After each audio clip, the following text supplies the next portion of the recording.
My name is Rita Chen Si Hua. My student number is 11.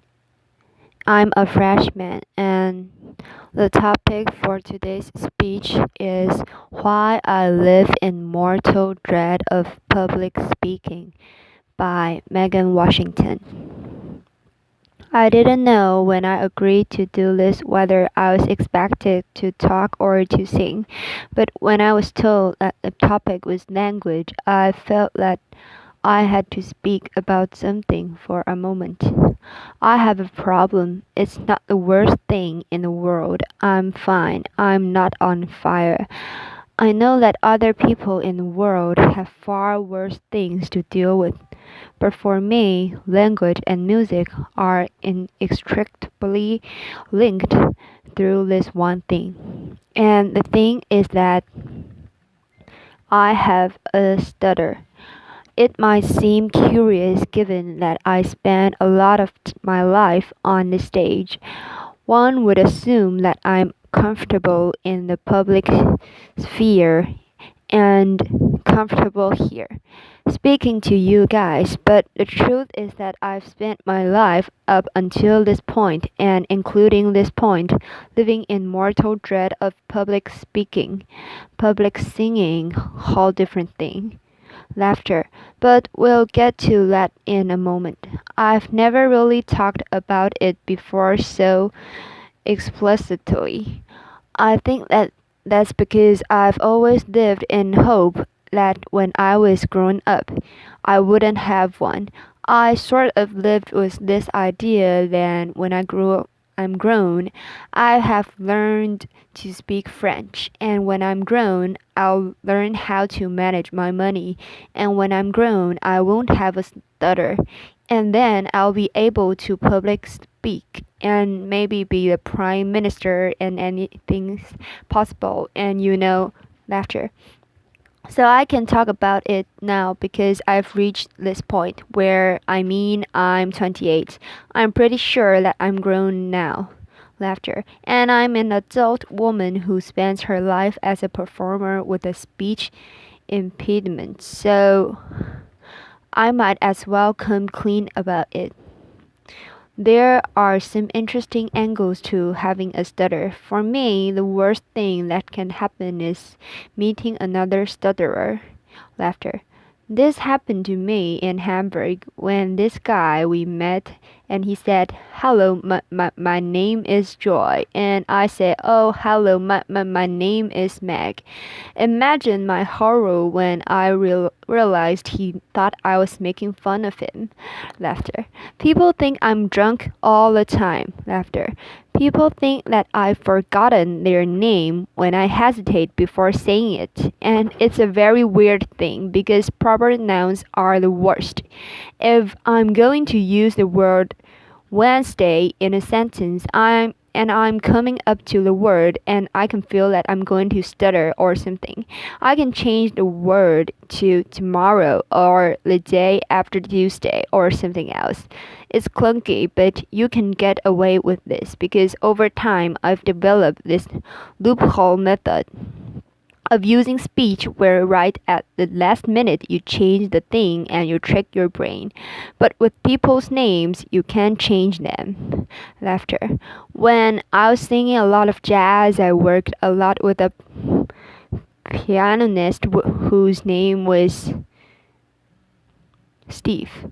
As you can probably gather, S's and T's together or independently are my kryptonite.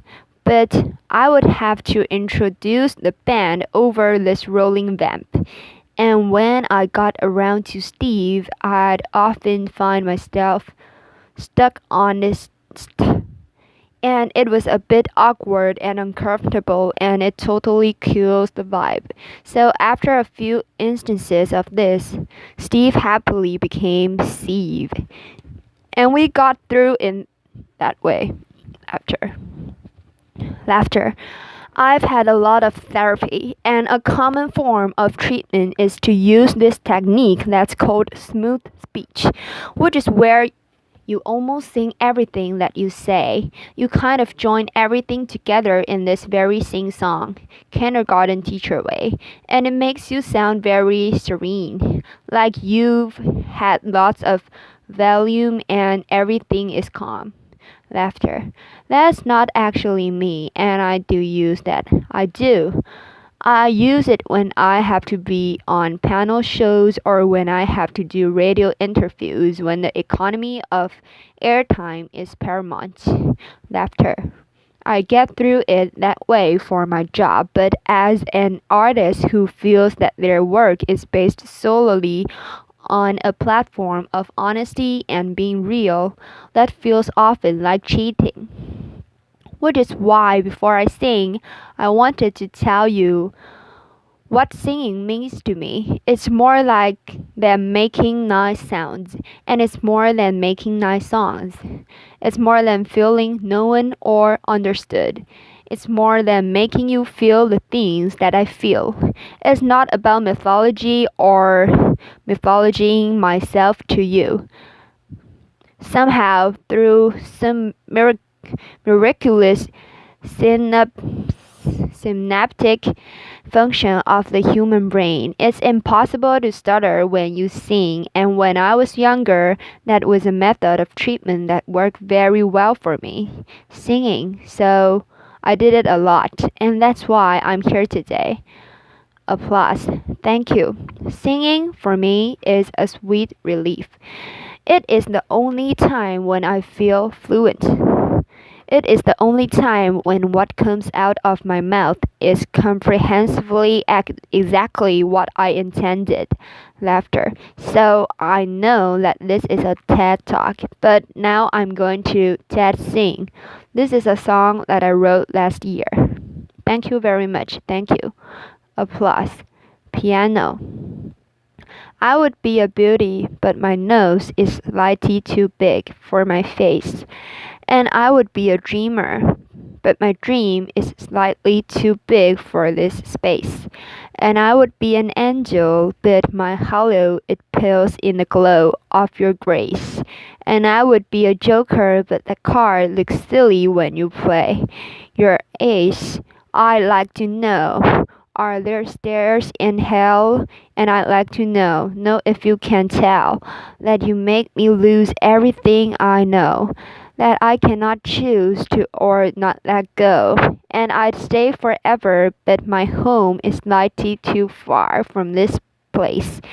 And I swear I try to slow it down when I'm walking at your pace, but all I could think idling through the cities, do I look pretty in the rain? And I don't know how someone quite so lovely makes me feel ugly. So much shame. And I'd like to know, are there stars in hell? And I'd like to know if you can tell, that you make me lose everything I know, that I cannot choose to or not let go. Thank you very much. Applause.